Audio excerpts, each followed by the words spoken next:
Hi guys, welcome back to the channel. आज की video में हम कर रहे हैं सॉफ्टवेयर टेस्टिंग में यूनिट 1 का 3 टॉपिक्स कवर करने की ट्राई करूँगी मैं इस वीडियो में। सबसे पहले तो हम पढ़ेंगे software development life cycle which is SDLC।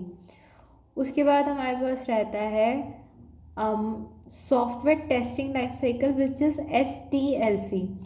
और हम ये वाला एक टॉपिक और कवर करेंगे 7 प्रिंसिपल्स ऑफ सॉफ्टवेयर टेस्टिंग। और मैं एक चीज़ और बता दूं कि मेरे को पता है कि मैं चीज़ें सीक्वेंस वाइज कवर नहीं कर रही हूँ, तो ऐसा इसलिए है क्योंकि because I am also a student. मैं कोई टीचर नहीं हूँ, मैं भी एक स्टूडेंट ही हूँ फाइनल ईयर की।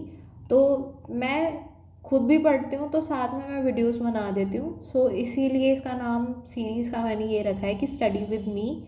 तो जैसे जैसे मैं पढ़ती जा रही हूँ वैसे वैसे मैं वीडियोस बनाती जा रही हूँ। तो आज की वीडियो में मैं 3 टॉपिक्स कवर करूँगी। Okay, so let's begin. सबसे पहले हम पढ़ेंगे SDLC के बारे में, which is software development life cycle. अब इसमें ये होता है कि आप सबसे पहले कि सॉफ्टवेयर की डेवलपमेंट कैसे होगी, ठीक है। तो इसमें काफ़ी सारे फेजेस रहते हैं जो कि हम सॉफ्टवेयर इंजीनियरिंग में या डेवऑप्स के जो सब्जेक्ट्स होते हैं उसमें हम ऑलरेडी पढ़ते हैं, या ये वाले जो क्वेश्चंस आते हैं सॉफ्टवेयर प्रोजेक्ट मैनेजमेंट में भी हमें देखने को मिलेगा कि हम क्या क्या चीज़ें फॉलो करते हैं। स्टेप बाय स्टेप इसमें कुछ गोल्स होते हैं that we have to follow. और उसके बाद फिर हमें एक software as per requirement of the customer हमें मिल जाता है। तो इसकी जो ये एक सर्कुलर सा एक मॉडल रहता है इसका। तो इसमें जो फेजेस होते हैं वो प्लानिंग से स्टार्ट होते हैं, ठीक है। तो इसमें 6 फेजेस दे रखे हैं। कई जगह अगर हम पढ़ेंगे तो उसमें 7 फेजेस होते हैं या 5 फेजेस होते हैं, तो वो वेरी करते रहते हैं एज पर द वेबसाइट। तो ये वेबसाइट हमारी गीक्स फॉर गीक्स की है, तो इसमें हम कंसिडर करके चल रहे हैं। तो इसमें 6 फेजेस हमें दे रखे हैं, जिसमें सबसे पहला फेज मेरा रहेगा प्लानिंग का, in which I'll take the requirements of the customer, and as per that I'll plan all the product how it going to be। उसके बाद फिर मैं डिफाइन करती हूँ चीज़ों को, एंड आफ्टर डिफाइनिंग मैं डिज़ाइन करूँगी। फिर डिज़ाइन करने के बाद जब मेरा डिज़ाइनिंग वाला फेज कंप्लीट हो जाएगा, then I will go on the building part where I build the project as per the requirement. And then testing, जो हमारा सॉफ्टवेयर टेस्टिंग है जिसमें हम सारे टाइप्स ऑफ टेस्टिंग पढ़ते हैं, तो वो सारा हम टेस्टिंग करते हैं। फिर लास्ट में हम प्रोजेक्ट को, जब हमारा सारा टेस्टिंग वाला फेज भी सारा कंप्लीट हो जाता है, तो उसके बाद हम डिप्लॉय कर देते हैं प्रोजेक्ट को। तो इसमें हमारे पास 6 स्टेजेस दे रखे हैं, जिसमें planning, defining the project scope, set objectives and goals, ये सारे पूरा है। तो इसको हम थोड़ा सा और ब्रीफ में पढ़ते हैं। तो देखो, सबसे पहले हमारे पास है प्लानिंग, जिसमें हम प्लान करेंगे और इसमें हम प्रोजेक्ट का जो स्कोप है उसको हम डिफाइन करेंगे, और हम एक ऑब्जेक्टिव्स या गोल्स को अपने सेट करेंगे।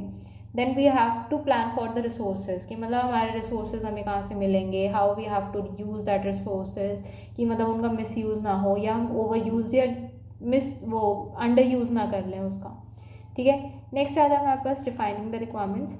रिक्वायरमेंट्स में डिफाइन करने के लिए सबसे पहले हम जितने भी कस्टमर हैं, we have to take the requirements of the customer, and then after approval of the customer और या मार्केट एनालिस्ट, जिसके लिए भी मतलब प्रोजेक्ट बन रहा है, उसकी रिक्वायरमेंट्स को, सारी चीज़ को हम अप्रूव करके then we start building the project.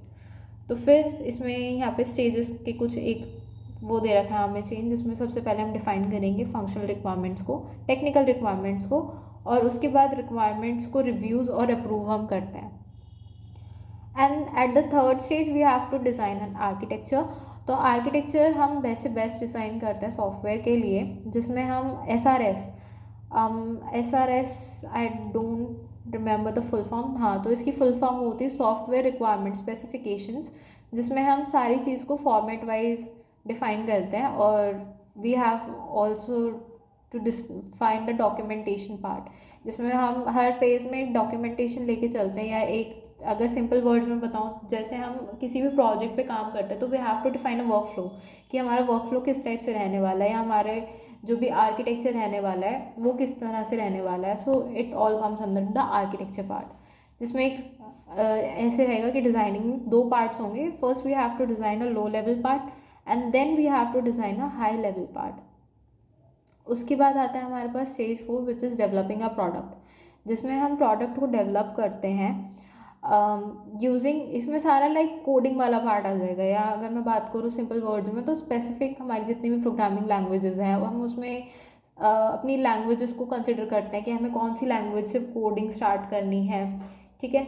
तो इसमें भी नीचे यहाँ पे एक चेन दे रखी है that we have to follow that. Last में हमारे पास रहता है प्रोडक्ट टेस्टिंग एंड इंटीग्रेशन, मतलब जितना भी आपका प्रोडक्ट है आपने काफ़ी सारे यूनिट्स बनाए होंगे उस प्रोडक्ट के, कि मतलब फ्रंट एंड होगा, बैक एंड होगा, नॉलेज बेस होगा, डेटा बेस होगा, that we have to integrate all that stuff. और उसके बाद हम उस प्रोडक्ट को टेस्ट करते हैं इन डिफरेंट फेजेस। ये चीज़ें आ गई यहाँ पे। System testing, manual testing. Manual testing होता है जब आप खुद से टेस्टिंग करते हो। ऑटोमेटेड टेस्टिंग होता है when we are using some automated tools to test the products. फिर हमारे पास आता है deployment and maintenance of product, where we have to deploy the product as per जैसे ही प्रोडक्ट कंप्लीट हो जाता है then we deploy and maintain that product, ठीक है। तो उसमें यहाँ पे भी एक हमारे पास चेन है and we have to take the feedback and that's very important, क्योंकि अगर आप फीडबैक नहीं लोगे तो आपको नहीं पता चलेगा कि जो आपने काम किया है क्या वो एज़ पर रिक्वायरमेंट हुआ है या नहीं हुआ। ओके, अब हम बात करते हैं STLC की। So here it is, STLC हमारा स्टैंड करता है सॉफ्टवेयर टेस्टिंग लाइफ साइकिल में। मतलब डेवलपमेंट हो गई है then we have to test the software. तो इसमें काफ़ी सारी चीज़ें रहती हैं जिसमें हम रिक्वायरमेंट एनालिसिस करते हैं, then we have to test the plan, sorry, then we have to plan a test, और उसके बाद हम टेस्ट केस डेवलप करते हैं, एक एनवायरनमेंट सेटअप करते हैं टेस्ट के लिए, देन टेस्ट एग्जीक्यूशन और लास्ट में टेस्ट क्लोजर, ठीक है। तो सबसे पहले इसमें हमारे पास रहता है रिक्वायरमेंट एनालिसिस, जो हमारा फर्स्ट फेज़ है, जिसमें हमारी जो टीम होती है, टेस्टिंग डिपार्टमेंट होता है जितना, वो सारा QA या क्वेश्चन आंसर्स या टेस्टिंग टीम होती है हमारी, वो सारी ये डिसाइड करती है कि आपको एक्चुअल में चीज़ टेस्ट करनी क्या है, ठीक है। उसके बाद हमारे पास आता है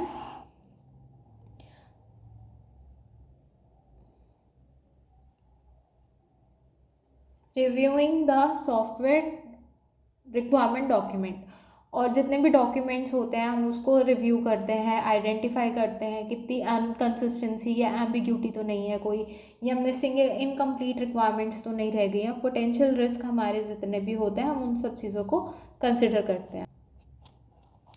नेक्स्ट स्टेप आता है हमारे पास टेस्ट प्लानिंग का, जिसमें हम टेस्ट प्लानिंग में सारी स्ट्रैटेजीज़ को कंसिडर करते हैं और प्लान्स को क्रिएट करते हैं। अब इसमें काफ़ी सारा जितनी भी एक्टिविटीज़ होती हैं वो सारी यहाँ पे लिस्ट डाउन है, so you can read it out. इसके बाद है हमारे पास टेस्ट केस डेवलपमेंट, जिसमें हम टेस्ट केस को डेवलप करते हैं कि हमें टेस्ट केस कितने चाहिए, कैसे हम टेस्ट को कंडक्ट करेंगे, तो इसमें जितनी एक्टिविटीज़ हैं वो भी सारी यहाँ पे लिखी हुई हैं। नेक्स्ट आता है हमारे पास टेस्ट एनवायरनमेंट सेटअप, जितना भी टेस्टिंग होगी कि उसके लिए क्या हमें सॉफ्टवेयर चाहिएगा, क्या हार्डवेयर चाहिएगा, क्या नेटवर्क कनेक्शंस चाहिएंगे, तो वो सारी चीज़ों को हम कंबाइन करके एक नेटवर्क एनवायरनमेंट बोलते हैं, जिसमें हम अपने टेस्ट केस को परफॉर्म कर पाते हैं। और टेस्ट केस के लिए एक स्पेसिफिक रिक्वायरमेंट्स होंगी कि आपको इसी हार्डवेयर पे, जैसे अगर मैं फॉर एग्जांपल मेरे पास अभी विंडोज़ है तो विंडोज़ पे अलग टाइप ऑफ टेस्टिंग होगी, अगर मैं वहीं पर मैक ले रही हूँ तो उस पर अलग टाइप ऑफ टेस्टिंग होगी क्योंकि उसका एनवायरनमेंट अलग है, और अगर मैं लिनक्स ले रही हूँ तो उसमें अलग टाइप ऑफ टेस्टिंग होगी। वो डिपेंड करता है कि आपके पास कौन सा हार्डवेयर है, plus what kind of OS you are using, what kind of software you are using, तो वो सारी चीज़ें उस तब आ जाती हैं वहाँ पे, ठीक है। और अगर मैं बात करूँ तो ब्राउज़र्स में भी डिपेंड करता है कि अगर मैं इस टाइम अगर मैं क्रोम यूज़ कर रही हूँ तो it has different types of features in that, और अगर वहीं पे मैं माइक्रोसॉफ्ट एज का यूज़ कर रही हूँ तो इट हैज़ डिफरेंट फीचर्स, ठीक है। नेक्स्ट आता है हमारे पास test execution, in which we have to execute the test case that we have prepared in the testing phase. तो हम उसमें मैनुअली या ऑटोमेटेड टेस्ट केसेस का कंसिडर करेंगे, तो ये सारी चीज़ें आती हैं। एंड देन लास्ट हमारे पास आता है test closure. It is the final phase where we have to close the test case, कि हम ये मान के चल रहे हैं कि हमारी जितनी भी टेस्टिंग एक्टिविटीज़ थी वो सारी कंप्लीट हो गई हैं, plus they are documented that we have, हम एक डॉक्यूमेंटेशन भी प्रिपेयर करते हैं, टेस्ट समरी रिपोर्ट जिसको बोला जाता है, that we have to mark all that things कि हमारा जो भी चीज़ थी क्या वो पास है, फेल है, डिफेक्ट्स कोई फाउंड हुए हैं, रिजॉल्व हुए हैं, क्या सारी चीज़ें रहती हैं, ठीक है। तो ये सारी चीज़ इसमें आती है and there is a difference also, तो आप ये भी कंसिडर कर सकते हो, ये भी पूछा जा सकता है पेपर में। तो इसमें इतना ही था। अब हम देखते हैं principles of software testing. Okay, so next topic है हमारे पास प्रिंसिपल्स ऑफ सॉफ्टवेयर टेस्टिंग, जिसमें हम 7 प्रिंसिपल कंसिडर करेंगे सॉफ्टवेयर टेस्टिंग के लिए, कि testing shows defect, exhaustive testing is not possible, early testing, I guess 7 ही है, हाँ। तो हम इनके बारे में पढ़ते हैं। तो सबसे पहला हमारा जो प्रिंसिपल है वो है कि testing shows the presence of defects. अगर आप टेस्टिंग करोगे नहीं तो आपको तो यही लगेगा कि कुछ है ही नहीं उसमें, कोई बग्स ही फाइंड नहीं होंगे। अगर हम जब तक टेस्टिंग करते हैं तो उससे ये होता है, एक तो हमारा जो प्रोडक्ट हम दे रहे हैं वो हम ये इंश्योर कर सकते हैं कि वो 100% बग फ्री है, प्लस वो डिफेक्ट्स नहीं है, उसमें मल्टीपल टेस्ट केसेस अप्लाई होते हैं एक सिंगल प्रोजेक्ट पे। ऐसा नहीं है कि सिर्फ एक प्रोडक्ट पे आप एक ही टेस्ट केस अप्लाई करोगे। नेक्स्ट आता है हमारे पास exhaustive testing is not possible. Exhaustive testing होता है कि हमारे पास जितने भी इनपुट्स हैं, चाहे वो वैलिड है या इनवैलिड है, हम सबको कंसिडर करके उन पे टेस्ट केस परफॉर्म कर सकते हैं। तो अगर हम देखें तो ये छोटे हमारे जो प्रोजेक्ट्स होते हैं उन पे तो एक बार को हम मान सकते हैं कि हाँ ये पॉसिबल है, बट जो बहुत ज़्यादा कॉम्प्लेक्स प्रोजेक्ट्स होते हैं उन पे एग्जॉस्टिव टेस्टिंग पॉसिबल नहीं है।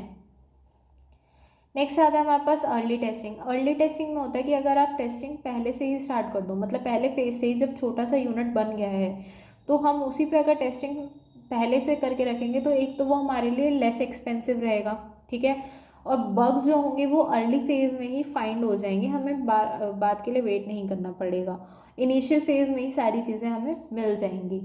फिर नेक्स्ट आता है डिफेक्ट क्लस्टरिंग। डिफेक्ट क्लस्टरिंग का मतलब होता है कि जितने भी प्रोजेक्ट जो है हमारा वो छोटे नंबर में ज़्यादा डिफेक्ट्स कई बार उसमें फाइंड हो जाते हैं, ठीक है।